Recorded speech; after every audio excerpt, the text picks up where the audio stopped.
Kamera roll action. Assalamualaikum warahmatullahi wabarakatuh. Halo kawan-kawan, jumpa lagi dengan saya Roy Murtado di acara jalan-jalan silaturahim. Seperti biasanya saya ketemu dengan banyak kawan, aktivis, pegiat sosial, masyarakat yang selama ini peduli dengan isu-isu yang mereka geluti, isu lingkungan, isu buruh dan yang lain-lainnya. Nah, kali ini saya main-main silaturahim ke kawan lama ini, Koh Asun atau namanya Sudirman Asun. Biasa dipanggil Kak Asun atau Koh Asun. Nah, Pak Asun ini aktif sekali dengan jaringannya di Ciliwung Institute dan juga banyak masyarakat di sekitar Jakarta. Selama ini merawat Sungai Ciliwung. Jadi kawan-kawan kalau mengikuti berita terakhir ini tentang banjir Jakarta, itu ada peran besar tata kelola yang salah di Jakarta dan sekitarnya tentang sungai dan hulu yang ada di puncak ya, yang terjadi alih fungsi lahan. Karena itu sekarang penting buat kita untuk mendengarkan pendapat atau pandangan orang-orang yang selama ini ikut merawat Sungai Ciliwung. Gimana Pak Asun, menurut Anda apa sih yang sesungguhnya terjadi di Sungai Ciliwung selama ini? Apakah itu tata kelolanya ada yang salah atau memang selama ini juga yang sering disalahkan malah masyarakat itu?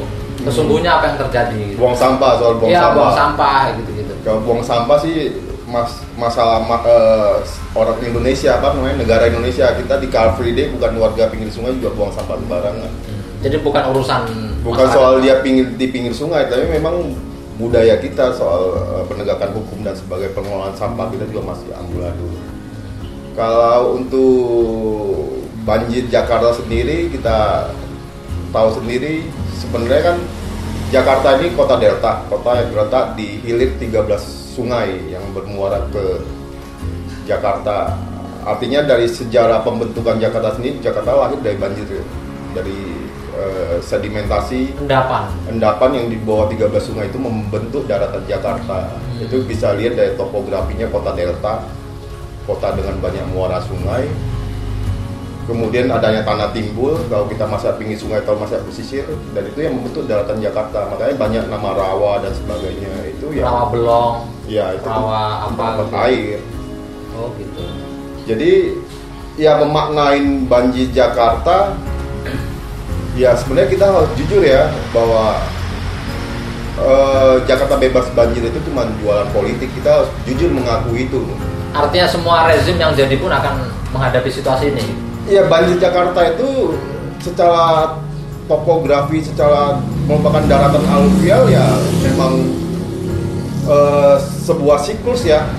Sungai meluap itu hal yang sangat alamiah. Kalau saya melihat itu Jakarta yang memang ada di lintasi 13 sungai, yaitu bagian dari tantangan. Bagaimana Jakarta, pemerintahan dan warganya membangun adaptasi terhadap siklus banjir air meluap ini. Tapi itu kan bisa diminimalisir itu kok. Ya, sebenarnya yang harus kita siapkan misalnya dari pemerintah itu bagaimana kita membentuk satu budaya berkompromi. Artinya kita yang sekarang terjadi ini bahwa pengelolaan sungai ini dalam hal ini Ciliwung dan sungai besar yang melintasi dua provinsi itu tupoksinya itu kewenangannya pemerintah pusat, Kementerian PU. Kalau di Ciliwung itu BBWCC, Balai Besar Ciliwung Cisadane. Ya, jadi ada kekeliruan bahwa selama ini pemerintah itu masih melihat sungai itu hanya sebagai drainase, tempat pembuangan air. Ya. Seharusnya gimana? Ya, kita harus bawa sungai ini ya bagaimana membentuk ruang sumber-sumber hidup buat kota Jakarta sebagai sumber air, kemudian merupakan paru-paru kota, karena sempadan itu kan masih banyak daerah hijau, ada bambu, ada loa dan sebagainya, itu bagian dari paru-paru kota. Kalau ibaratnya di New York ada Central Park, kita Ciliwung ini kita punya taman besar namanya Sungai Ciliwung dengan sempadan yang masih hijau. Artinya di sekitar kanan kiri Ciliwung mestinya memang dijadikan sebagai ruang resapan daerah konservasi. Oke. Karena kita di PP Sungai ataupun PP Tata Ruang itu Sempadan sungai itu bagian dari ekologi yang fungsinya ya buat daerah konservasi. Nah, bukannya itu memberi peluang bagi kebijakan pemerintah, Pemprov untuk menggusur kalau istilahnya konservasi itu, atau bagaimana? Sebenarnya gambar yang diterima publik itu banyak hal bahwa itu tidak, informasi itu tidak diterima utuh, bahwa seakan-akan Ciliwung itu cuma kampung pulau Bukit Duri. Itu yang selalu tergambar di publik itu ketika banjir Jakarta, pertama Katulampa, kedua Bukit Duri kampung pulau. Ya. Padahal hal yang Ciliwung sendiri yang kita bermasalahin soal bagaimana pemerintah pusat dalam hal ini PU melihat tiba-tiba bahwasannya memusuhi air, memusuhi banjir. Jadi bukannya sumber persoalan banjir ini soal tata ruang yang harusnya di peraturan undang-undang harus 30%, yang ada sekarang kan cuma 9%, itu jauh, minimal 30%. Itu yang harus dilakukan pemerintah, bahwa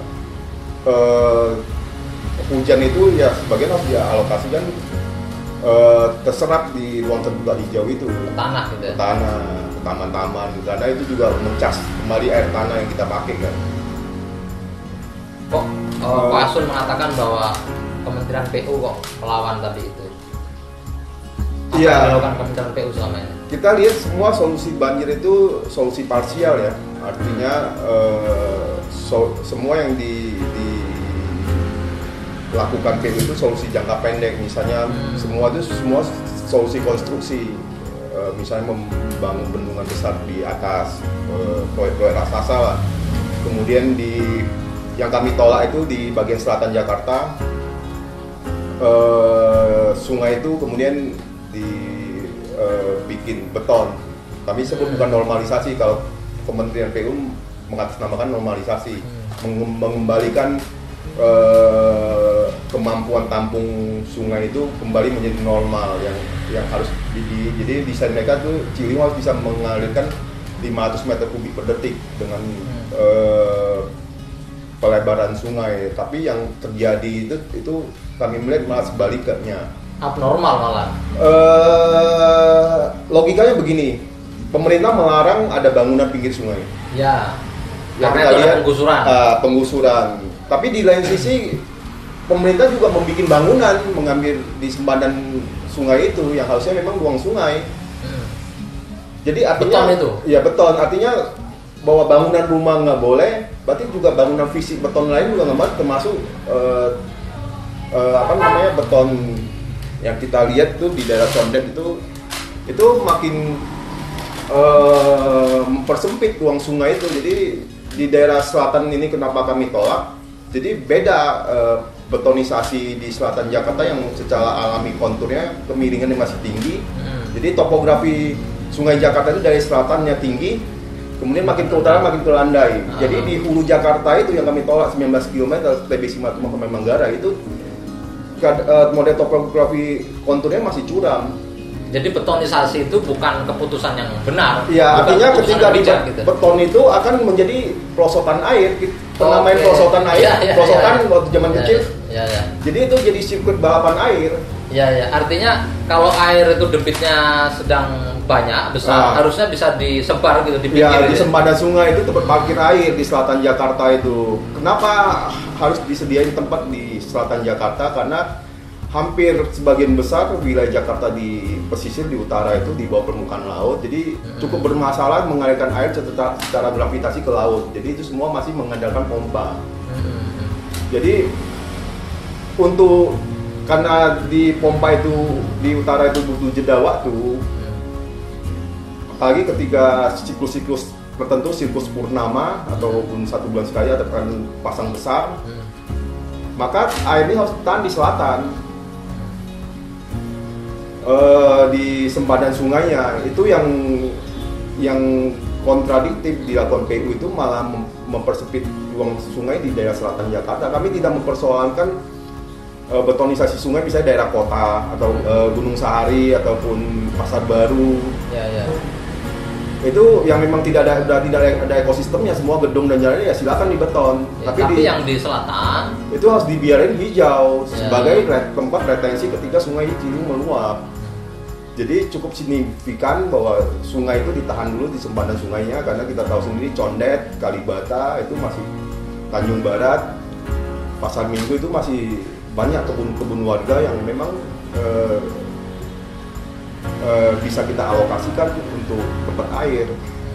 Jadi sebenarnya betonisasi ini di luar negeri sendiri sudah ditinggalkan, itu pendekatan yang sudah ketinggalannya 50-100 tahun terakhir.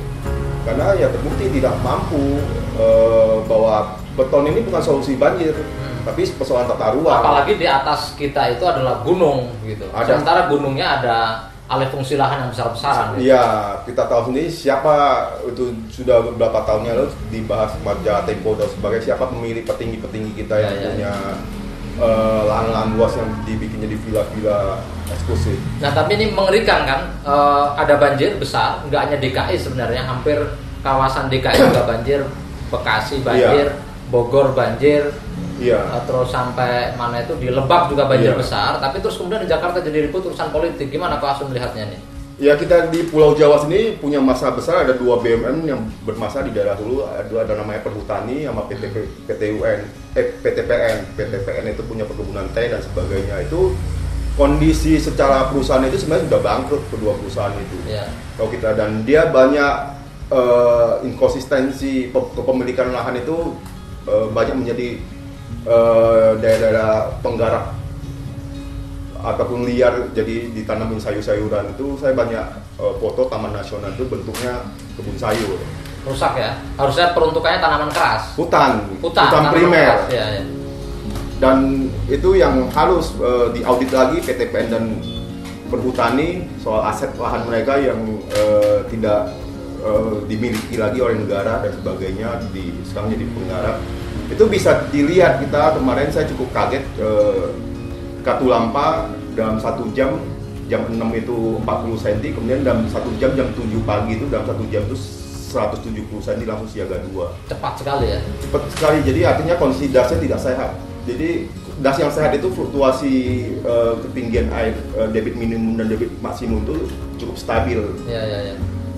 Itu karena faktor tata kelola ruang tadi yang bermasalah? Iya, itu termasuk di puncak kan? Termasuk. Jadi yang jadi persoalan bahwa ada 2 pemerintah daerah, jadi pemerintah daerah di hulu, dalam hal ini Jawa Barat ataupun Bogor, ada Kabupaten Bogor itu daerah puncak, kemudian ada Kota Bogor, kemudian Jawa Barat ada Depok, Depok ada baru DKI Jakarta.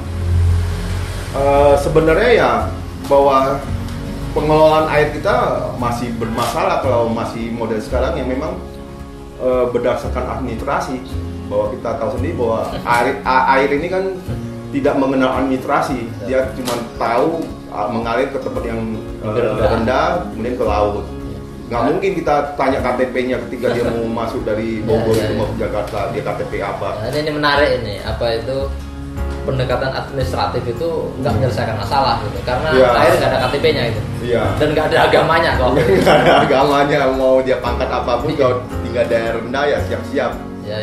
Nah sebenarnya yang agak mengesalkan bagi kami ini, isu banjir Jakarta ini sebenarnya cuman jadi dagangan politik.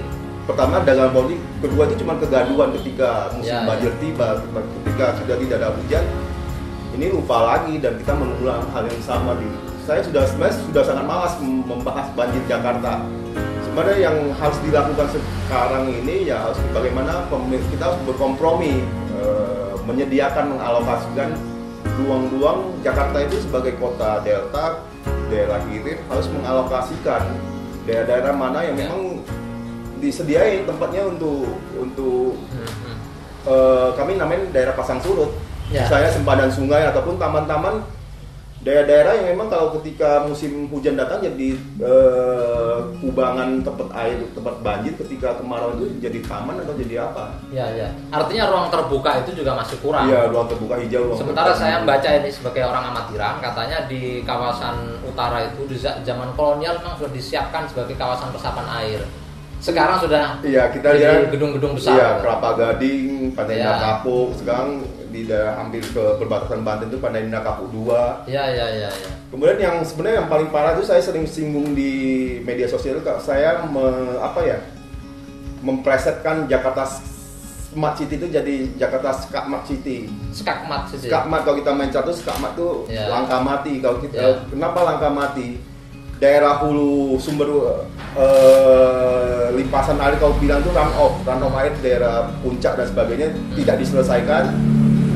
Tapi di selatan Jakarta ini dipercepat. Kayak main perosotan Main tadi. perosotan air itu akan membahayakan kampung-kampung di utara, di daerah Iya. pusat dan di hilir. Sementara Dan- kawasan yang sudah alih fungsi lahan di utara nggak pernah diberesin gitu. kemudian ditambah lagi sekarang pulau reklamasi Ya. yang menutup terlalu dekat garis pantai karena ada rencana pembangunan. Udah ada beberapa pulau, ada pulau D, pulau G, itu semua itu terlalu dekat dengan garis pantai dan itu mengganggu aktivitas muara untuk membuang sedimentasinya. Akan terjadi banyak pendangkalan sungai, kemudian air akan berbalik ke daratan. Ya, singkat kok terakhir nih, apa yang mesti dilakukan oleh pemerintah hari ini atau masyarakat sipil biar gak gaduh saja? Katanya Ahok begini, katanya si Anies begitu gitu. Ya, Kalau pertama- menurut Kak Asun gimana? Singkatnya. Ya pertama, ya kita siap menerima bukan lagi memusuhi air sebagai sumber masalah, tapi bagaimana melihat air Adaptif. ada model-model adaptasi, termasuk di dalamnya mitigasi. Kemudian yang paling penting itu peringatan dini. Bagaimana bahwa ada kesiapan pemerintah ketika banjir ini meminimalisir korban. Kita lihat kemarin bisa di kampung Pulau saya juga masih mendengar informasi banjir sudah sekian jam PLN belum mematikan listriknya. Oh, bahaya sekali itu. Ada korban juga, maksudnya itu akan artinya ada koordinasi bagaimana kita meminimalisir korban, Ya, kesiagaan early warning system, mitigasi bencana. Tapi itu kan jangka pendek, jangka panjangnya. Jangka panjangnya ya Ngapain nih? kita tunggu janjinya Pak Presiden Jokowi mengurus banjir Jakarta itu lebih mudah ketika jadi presiden. Itu sangat masuk akal bagi kami karena ini Tapi kan mau pindah kota, ini ibu kota baru buat siapa? udah mau pindah ini ibu kotanya. Kadang sangat ini ada dua pemerintah daerah hulu dengan pemerintah daerah hilir. Ini harus disinergikan. Kalau di luar itu ada namanya forum DAS itu yang memang membangun satu sistem dalam hal ini satuan berbasis DAS, bagaimana terkoordinasi arah pembangunan ataupun ada model kompensasi pemerintah daerah hilir untuk pemerintah di hulu untuk menjaga daerah hutannya. Oke ya, terima kasih Ko Hasun atas waktunya. Kawan-kawan, tadi obrolan saya dengan Ko Hasun sebenarnya masih panjang sekali, tapi kalau mau dapat informasi lebih jauh. Terakhir sebenarnya Oke, nenek moyang kita sebenarnya sudah membangun model-model adaptasi, misalnya kalau Betawi dan sebagainya, pengetahuan sungai, misalnya model-model rumah panggung. Itu yang hilang gitu. Itu yang hilang, konsep berbagi ruang. Jadi kita. Tapi apakah mungkin dengan kondisi yang begitu padat sekarang? Artinya sebenarnya kan bagaimana pemerintah melibatkan masyarakat untuk dilibatkan dalam kebijakan. Misalnya tidak ada lagi kalau misalnya membutuhkan alokasi lahan itu membeli stigma untuk pembenaran penggusuran secara paksa itu tidak. Ya kalau untuk depan tidak boleh lagi ada penggusuran paksa. Itu artinya harus ada duduk bersama. Saya yakin bisa. Kenapa? Saya melihat di kampung-kampung Betawi itu nama gang, nama jalan itu nama haji-haji. Haji Mamur atau Haji siapa, dan itu model zaman dulu itu dihibahkan. Masyarakat warga kampung menghibahkan tanahnya untuk kepentingan umum. Asalkan untuk kepentingan umat ya. Umat itu Dan masyarakat itu didialogkan dengan baik, bukannya dengan stigma, dengan bahwa di stigma menjadi penyebab banjir atau. Nah sekarang ini masyarakat kelas menengah di Jakarta justru malah memperkeras konflik identitas jadinya kan. Iya, itu urusan begini nih. Iya, sebenarnya saya pikir ini dananya besar. Kalau kita misalnya tidak ada cerita lagi tentang ganti rugi, artinya harusnya ada ganti untung yang memang memberikan jaminan bahwa ketika mereka dipindahkan itu bisa juga sejahtera, bukannya ganti rugi. Artinya itu semua bisa didialogkan dengan baik ketika kita melibatkan masyarakat. Jangan menghubungi masyarakat lah gitu. Iya. Dalam kebijakan-kebijakan pemerintah yang telah diambil. Oke, Ko Hasun.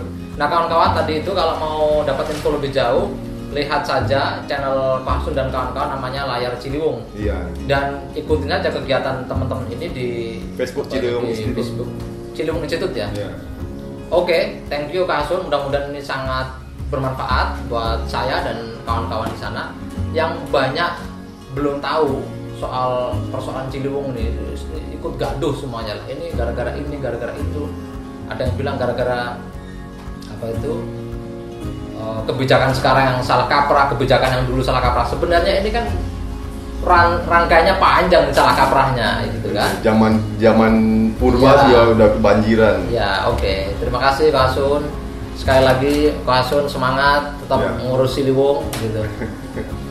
Main ke Ciliwung kita punya potensi taman. Kamu bayangin kalau di New York atau Central Park kita punya taman dan sungai yang bisa kita jadikan itu perlu diekspos itu. Taman yang buat teman-teman. Dan sekarang dibeton pinggir-pinggirnya.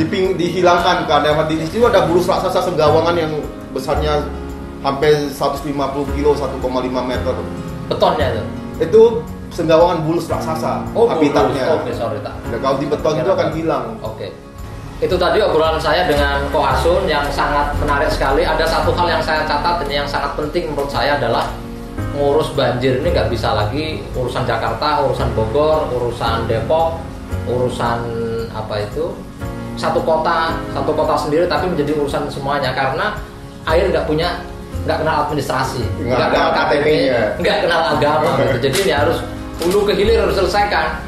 Di Bogor, di kawasan puncak harus segera diselesaikan alih fungsi lahan yang jadi villa-villa.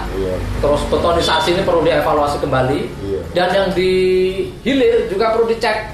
Jangan sampai kawasan-kawasan resapan airnya juga habis. Kemudian pemenuhan air bersihnya ya dari sungai. Kalau sungainya bersih, ongkos pengelolaan air bersih akan menjadi lebih murah dan bisa menjangkau air pipanisasi ini menjangkau seluruh warga Jakarta, kemudian mengurangi pemakaian air tanah. Ya karena itu ngurus problem banjir atau ngurus problem air di Jakarta nggak boleh separuh-separuh, tapi harus menyeluruh dan butuh goodwill dari pemerintah pusat juga yang sudah janji katanya mau menyelesaikan kasus Jakarta, kasus banjir ini kalau Pak Jokowi menjadi presiden. Terima kasih kok. Air bukan musuh. Air bukan musuh. Terima kasih, pesan yang sangat penting sekali. Wallahul muwaffiq ila aqwamit thoriq. Assalamualaikum warahmatullahi wabarakatuh. Thank you.